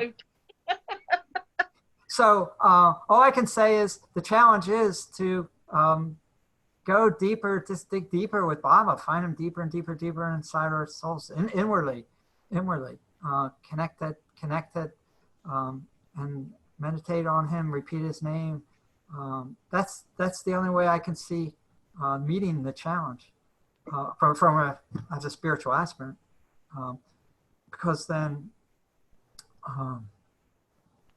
spiritual warriors, because I think you're helping the planet while you're doing that. It's not just for you.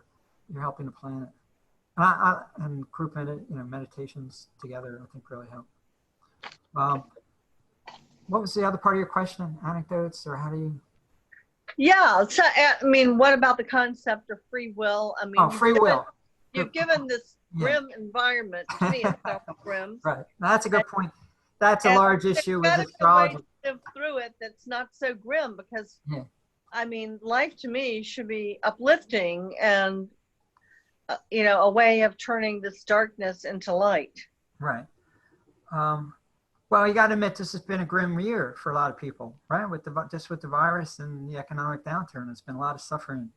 Um, so that's just reality. I think you got to first of all, I believe you got to look at reality, look at what's happening, witness it, be a witness to it. Don't avoid it.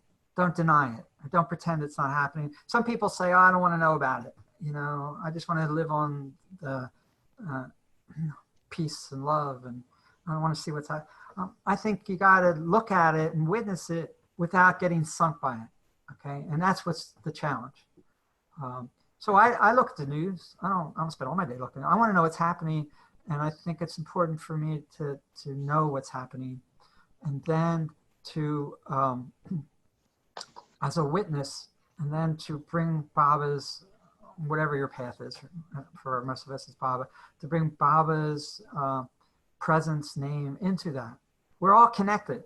So by me witnessing what is happening, it's Baba witnessing, and I'm bringing his name into it.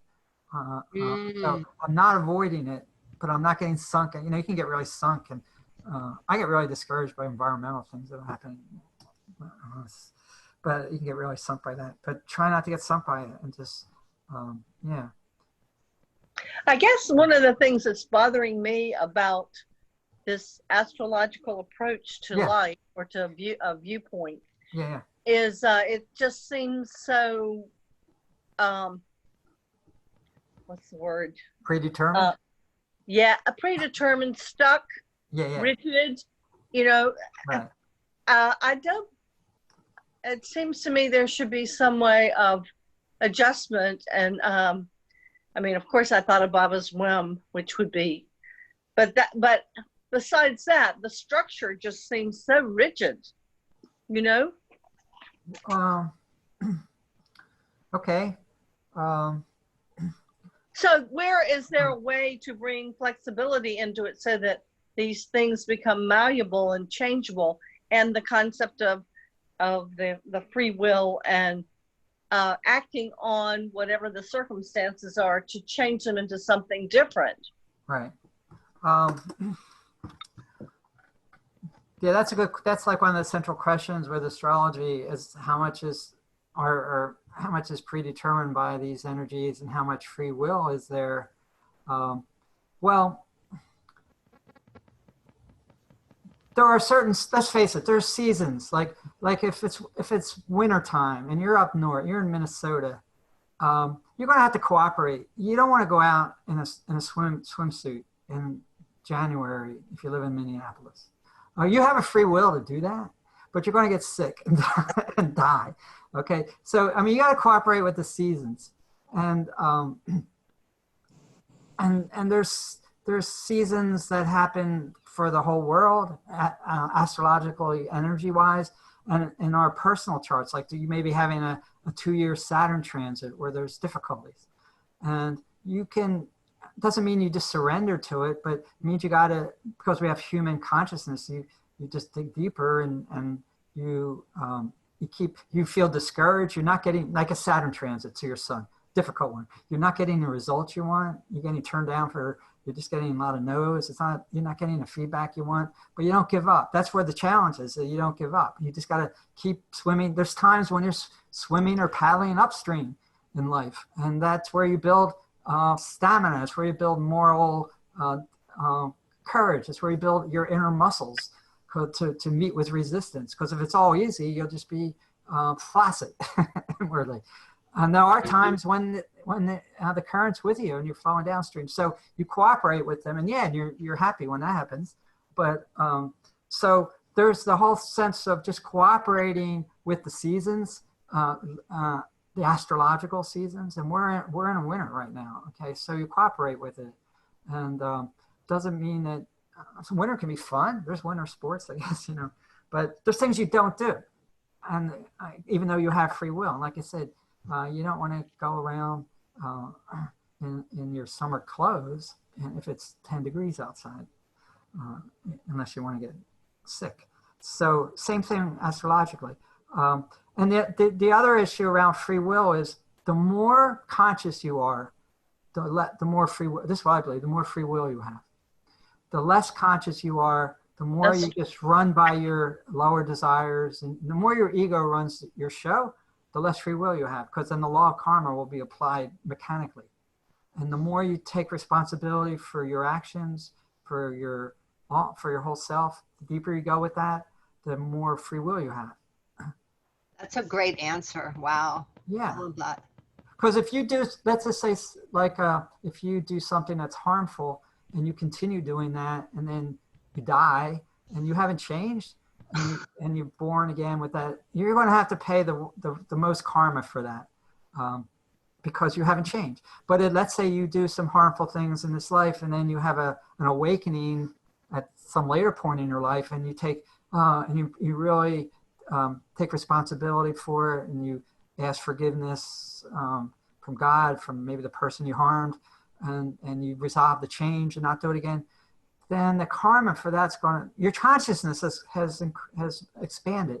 The karma for that is going to be much less. It's going to be greatly reduced because of you doing that. If you don't change, then the karma is mechanical. So again, an astrology chart is simply a map of your karma. I like to interpret it in evolutionary astrology. It's a map of your karma, and it's how you deal with it depends on your own evolution, whether you're a conventional person, post-conventional person, or you're on a spiritual path. The more you're progressing spiritually, then the more free will you have in relation to that. Does that make sense? That's a good answer. Thank you. Yeah, but there are seasons that you don't have much control over in the world. Just like there's summer, spring, winter, fall, there are astrological seasons that you just got to cooperate with. Yeah. Although I think from Baba's point of view, there is no free will, right? That it's all kind of, from the highest point of view, it's all predetermined. But we have to believe there's free will. We have to believe we have choice. I was raised a Presbyterian, so I've dealt with Ah, this. right. Okay. Definitely. Yeah, that's strong. Yeah. But I appreciate the dialectic. Yeah. I personally don't believe it's either one or the other. It's both together, and it is a dialectic. Yeah. And you work with an energetic tension between the two. Yes, that's a good point. I think so. Choice. A lot of times free will comes out and you're making choices to do something major in your life, to start a career, start a relationship, move from one place to another. And then, that's when we think of free will as most applicable. And how much, but it's interesting when we're thinking about doing those things, if you look at what's going on by transit in a person's chart, I always see that, I don't know, you don't know specifically which way they're going to go, but you'll see what's triggering the desire for change and the desire to bring a new choice into their life. Like, I want to move. Where should I move? Well, you can see about Jupiter's going through their 4th house, for instance, or going over their moon. So that desire is getting triggered. I want to make a change in my career. Uranus is hitting their sun, or Jupiter's hitting their sun. Yeah. And what if you're frozen in your path? Then what happens? What does that mean? If you're frozen in your path, at certain times in your life when that happens, or you're always frozen in your path. Well, cold is Saturn. Saturn symbolizes cold. So frozen is cold. It's probably a Saturn transit. Saturn is fear and anxiety about change. Okay, so there may be some. I've done lots and lots. Baba people often say, "Well, I'm a Baba lover. My chart doesn't apply to me. Astrology doesn't apply." And I've done so many Baba lovers charts, and I don't see that to be true. Baba lovers, if they're having going through a divorce, for instance, and usually that's reflected in their chart always. They're not going to be going through a divorce when they're having a Jupiter-Venus conjunction. By the way, you're upside down now. I'm upside down? Your picture is really. How'd that happen? You're hanging from the top near Oh, the that's wall. actually my camera. My camera flipped. I banged the table. Is that better? Yes. Okay, sorry. Okay, so No, I liked it the other way. I'm saying Bible lovers' lives, the critical events in their lives, from what I've seen, everyone I've done, are reflected in their charts, just that they go through it differently.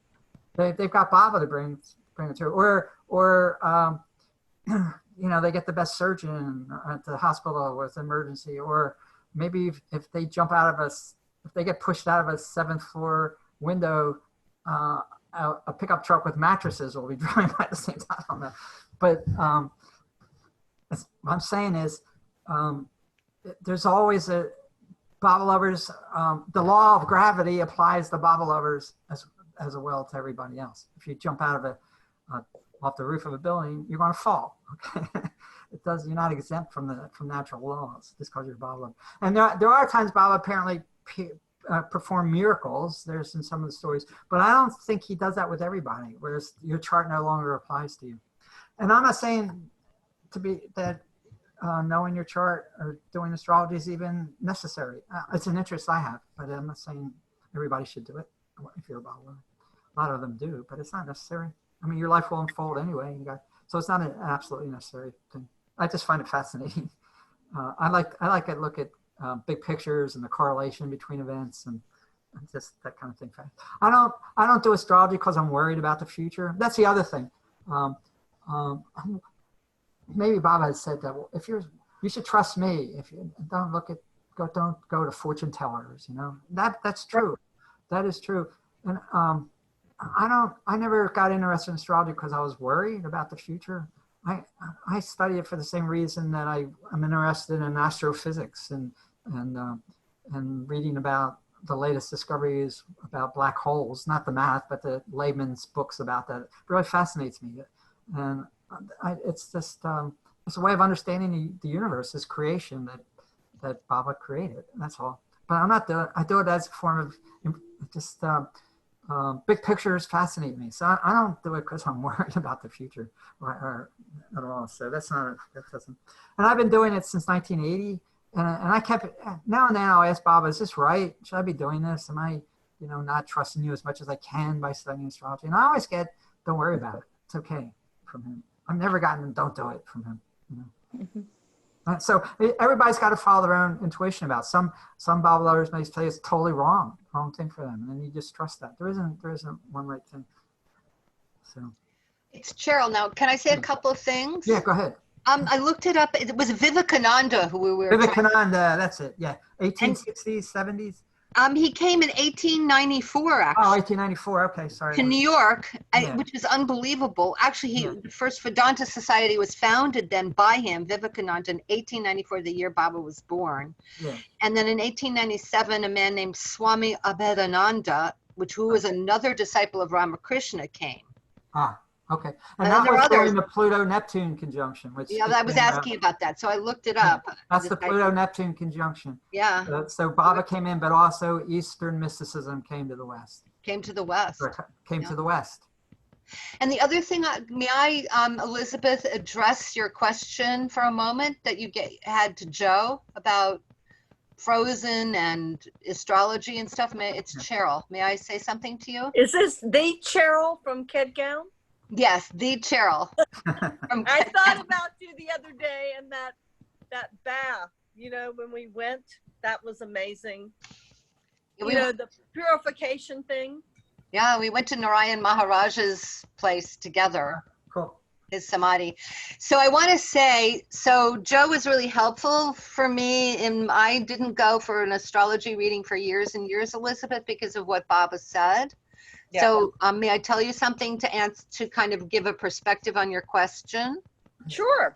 Okay, so in your statement, there has been something my entire life that I've been, since my mid-20s, and I came to Baba when I was just turned 29, that I've been very aware of, a struggle of trying to resolve something, make something better in myself, deal with something that I felt never has been dealt with. And then Joe, in a reading that I asked him to give to me, said, well, this and that and the other are are in place in your chart. And the change that it made for me, it didn't make the issue go away, but I felt if I had known that information when I was in my late 20s or 30s, it would have made a huge difference in my life. Huh. Because I still have to work on that issue, but I would have seen it. I wouldn't have thought there was something wrong with me, or why wasn't I getting this resolved, or what's my weakness, or what's the problem with me that I can't deal with this properly, especially having come to Baba. So it was revelatory to me. And it has made it, put it in a much larger context that has been making it less fractious for me on a, sometimes it was a daily basis. So, you know. So it was a self-awareness thing, just like he mentioned. Yes.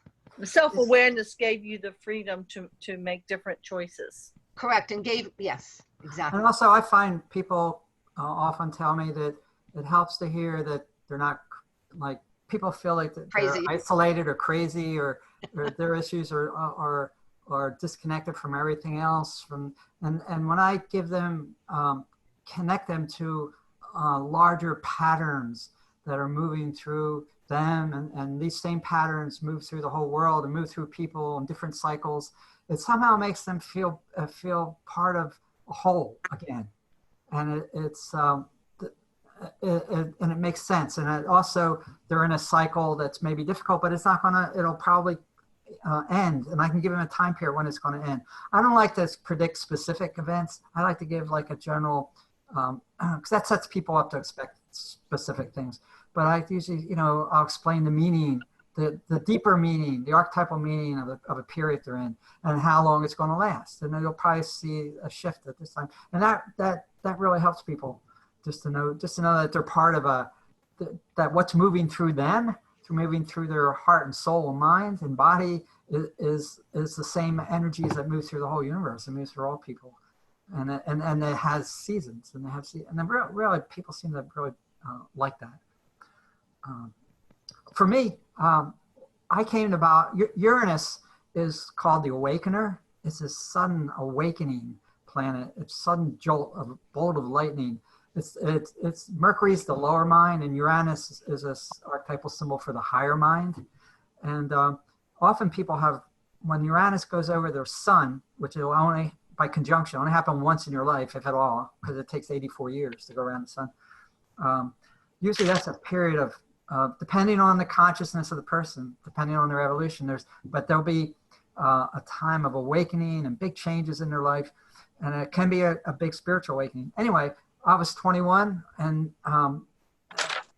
Uranus went over my sun. My sun is a 2 Libra. Uranus was an early Libra, and it was precise. Exactly. I felt I had to break out of I grew up in Philadelphia Catholic schools all my life, 69. I'm getting at, everything's happening on the West Coast, you know, hippies, blah, blah, blah. I'm just going to California. That's a Uranian energy was coming on real strong. And then the week that I came to Baba, Uranus was right on my sun. Wow. So why'd that happen? And then I moved to India in 2010, 42 years later, Uranus was opposing my sun. Okay? So Uranian transits for me have a lot to do with my connection to Baba. And I've seen other people have spiritual, they may not come to Baba, but they have major spiritual awakenings when Uranus goes over their sun. So what's the significance of Libra? Libra, it's an air sign. It's one of the 3 air signs, Gemini, Libra, and Aquarius. So a lot about communication, and it's a social sign, relating to people, relationships, wanting to learn about relationships, the give and take of relationships. It's the directly opposite Aries, which is all about me.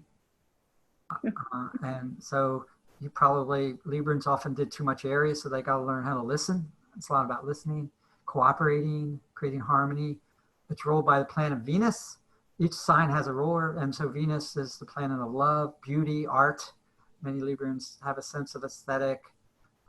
They like art or beauty. They're peace. They like peace, peaceful people.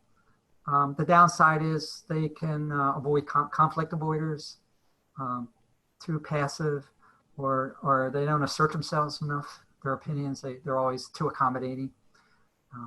Every sign has a a shadow sign, but you're born in Libra. People are your sun sign. You're born in a certain sun sign because you have to learn more about that sign. It's not that you've got it down. So it's like you'll be learning. What's your sun sign? I think it's Libra. I mean, Libra. When's your birthday? September 25th. Oh, right. That's the day before me. Yeah, you're a Libra. Mine's September 26th. Yeah, so we're both learning the same. We have the same key life lessons. Everything I just said. Balance, harmony, how to learn to listen to people. And you said Aquarius was the third air sign? Yeah, Gemini, Libra, Aquarius. They're very much into communication. They need air signs need a lot of change and connection. They're very social often. Air. Think of movement. Air will stagnate, but there's not movement. Stuffiness. I have to move around. I have to be outside. I don't know if you're that way, but I need a lot of change and variety. That's usually typical for air signs. So we're just about to end our time. So I hope that was informative to a degree. I think it's fascinating to bring it back to the coronavirus. It came on right as the 38-year Saturn-Pluto conjunction was coming into effect too. So, I mean, I could look ahead. When's the next one? It's in 2000. Next conjunction is 38 years from now. 2000. I looked it up. 2056. So probably something similar is going to happen. There may be a pandemic, and then okay. So where's that about free will? I mean, it's like back in 1982, I could have, if you knew this, you could have looked at 2020 January, probably coming in November, December. There's going to be good chance there's going to be a pandemic, and all the other things I said: rise of fundamentalism, conservatism, repressive forces, anti-environmentalism, and then the battles around that. All those things I said that happened. It's predictable. So it makes you wonder, how much free will is there? Well, in some ways, humans, our evolution and our society and our culture are regulated by these energies that come into alignment periodically. And that's how we grow. That's how, it's not random. So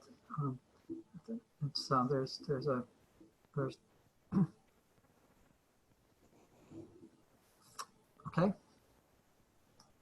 So anyway, I enjoyed it. It was fun. I hope it was enjoyable. Thanks, Joe. Yeah, good. Thank you. I'm signing off. Che Bob, everybody.